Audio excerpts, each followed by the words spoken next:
And it's unprecedented. Has it ever happened on any issue? What is wrong if you debate it? If you debate it, there is going to be violence. So this is going to be the trend. This is the danger. They have set a precedent where they are not going to allow you to debate anything. We have debated Babri demolition. People have made films. People have wrote about it. But now Chidambaram and the government says don't debate it. And media houses were given instructions. In fact, we get only one kind of view. If you read these reams of paper that I was referring, all these commentaries, they are only of a similar kind. You don't get any different views. In fact, I was watching this NDTV. It starts with saying that, okay, some people are coming and so on. And only the first, those who are on the side of the Hindutva groups, they are on the TV for a long time. And it's much later, after 3-4 hours, you see some of the Muslim voices are coming. And in fact, they don't know what to say on this judgment. The initial moments, they don't know what is the comment on whether it's a good judgment, bad judgment. It's not very clear. We can only see the smiling faces of the BJP people and so on. We can figure out that there is something seriously wrong with the judgment. That's how I was watching. And suddenly, Barkadat has this frame, reconciliation. And you call the right kind of people. You call the right kind of people. And I remember there's one Muslim intellectual who was saying, I was sad as the day of the demolition. That's what I was saying.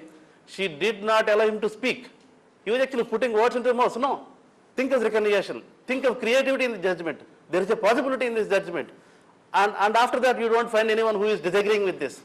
And there's only one chorus of reconciliation without anything. There is a creative judgment and there is this thing. See, initially, there are legal experts who are saying it's a panchayat judgment.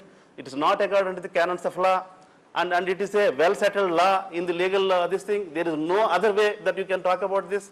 So all this, what they have done is that they exceeded their brief. All this discussion was there little while. Then this unanimous opinion that there is a reconciliation, there is a creative aspect to the judgment. And this is the only view which has been written in all these reams of paper.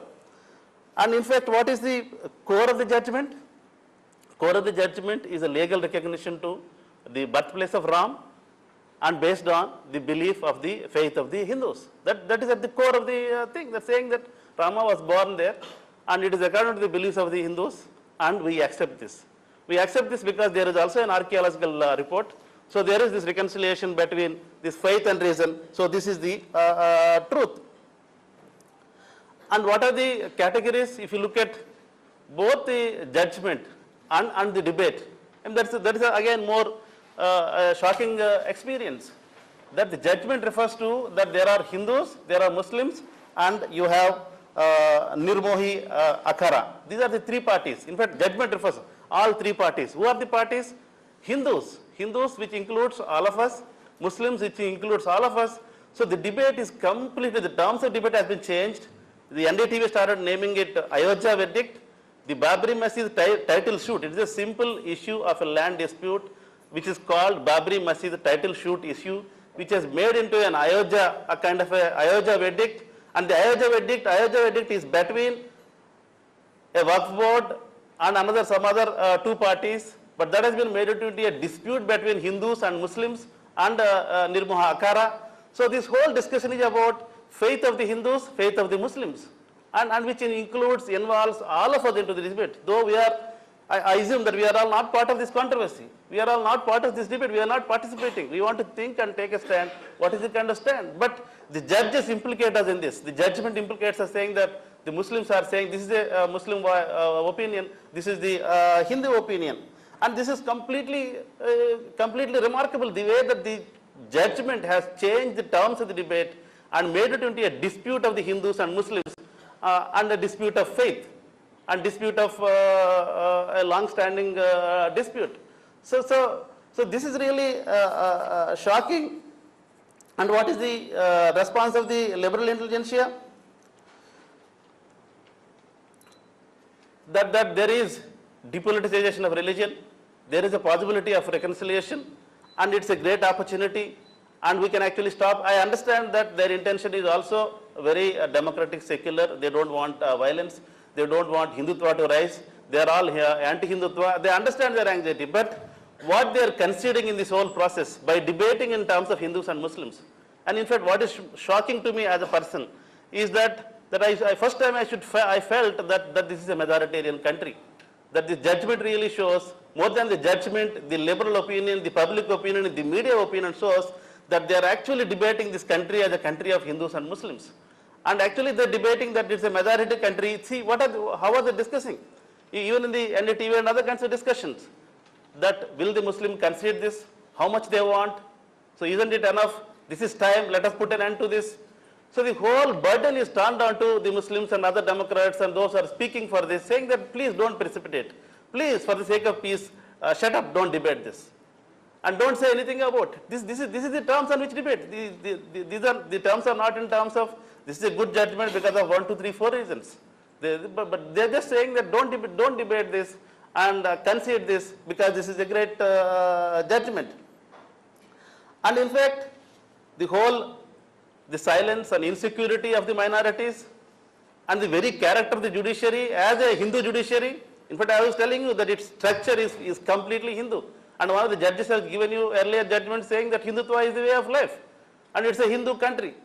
So why are we investing so much faith in the judgment? And if they are saying that we can actually solve this by dialogue and so on, there are other forums, there are other ways. There are the political parties, the political leaders, intellectuals. You could have done it. Now you can do it. Later you can do it. It's simply a matter of a particular court has said something. Then you have the Supreme Court. Then you have the Parliament. Then you have your intelligentsia. You can debate at various kinds of forums. So why are you investing so much faith in this judiciary, which actually showed the majoritarian character of this country and the fascist character of this country, where I think you actually drive the minorities into a situation of insecurity. And if this is a judgment that it's a creative kind of a judgment, and if this is a judgment that you are not asking us to speak against, and then I can understand what is the shape of India, what is the idea of India that you are actually reinforcing. And in fact, one of the commentators on this referred to what is the problem with this kind of judgment for other kinds of marginalized groups. In fact, Anand Teltumde was referring to Mahasatyagraha. Ambedkar took this satyagraha to drink water from the Mahat tank. And there was a major kind of a mobilization. And then when it went to court, supposing if court would have said that according to the faith of the Hindus, that you are not supposed to drink water, or according to the faith of the Hindus, you are not supposed to enter the temple, according to the faith of the Hindus, you are not supposed to learn in a university. I mean, this has been the history of this country. So the faith logic has all these implications for not only Muslims. In fact, I am not worried about Muslims. I am worried about the other kinds of groups, other kinds of people in this country. What is this logic of majoritarian vision of India will affect? What is going to happen to other kinds of minorities, other kinds of groups in this country? And in fact, if they are thinking about faith, the faith that the judiciary endorsed is the faith that the Hindutva has constructed. It's a monolithic. It's a faith that doesn't tolerate other kinds of Hinduism, other kinds of people. In fact, as part of the class, I was watching with the students the Ram Ke Naam. You have there, if you want to think of the faith of the Hindus and other ordinary kind of people, there were voices of other ordinary Hindus in Ayodhya. They have said, they have responded better than our intellectuals, saying that yes, there was a mosque. Oh, Hindus wanted, okay, Sangh Parvar wanted a temple there. They can build a temple behind that mosque. They can build a temple anywhere in Ayodhya. And we believe, as ordinary Hindus, that Rama was born in anywhere in Ayodhya. There are so many temples here, so many mosques in this place. We believe that Rama was born in each inch of this land. Any place is holy in this Ayodhya. So we want this dispute is to be settled in a way that it can be built anyway. So then, in fact, Anand Patwardhan asked them, shall we break this masjid and build this? They said, no, why should we do it? Will they do it? If we have a temple, will they break this and build a mosque there? It is wrong. We don't do this. These are some people outsiders who are doing this. Some other political parties which are doing this. There is a space for a temple. There you can build a temple. And if the liberal intelligentsia and others want to know what is the best way that you can celebrate faith, and this is the way. In fact, that documentary shows this plurality of voices. I don't know why they miss this idea that the endorsement by the court of the faith is of a particular kind. If of the Hindutva kind, it is linked to majoritarian politics. It's linked to all the violence that have been committed. It's linked to Gujarat program. It's linked to killing of minorities, it's linked to appropriation of minority lands and so on. So why is it that they miss this important dimension? Why is it that they miss this impression that it's a small dispute where if you keep quiet, they will not do anything. If you don't debate it, nothing will happen. I mean, this I am not able to understand. Because there is a solution given by the ordinary Hindus of Ayodhya. In fact, if you would have followed the news, Ayodhya people are worried about this. We don't want this dispute, and this dispute is created by all other kinds of people who are worried about it. So I think this is the context in which it's a kind of very, very shocking judgment. We may not have solutions, but we certainly know that it is a highly problematic kind of judgment.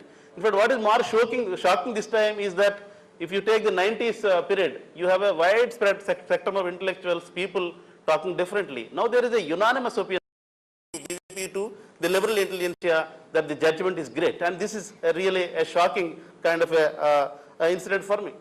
And lastly, one word about the DBMSA, since I was there from the beginning. In fact, DBMSA was formed in the context of the Ayodhya Babri Masjid dispute. When demolition happened, in that context, this was formed. And there was a discussion about whether to form an SAST association or a welfare association or what kind of association. I remember those senior students who were discussing. Precisely, it was called Dalit, OBC, Minority, Adivasi Organization, precisely because they saw this threat. They saw the future of this country is going in the majoritarian direction. There is a need to have this kind of unity. I think that is the, so my own conviction is that is the only hope, that you have to have these smaller forums, debate, and put pressure on this. Judiciary is not a solution. Thank you.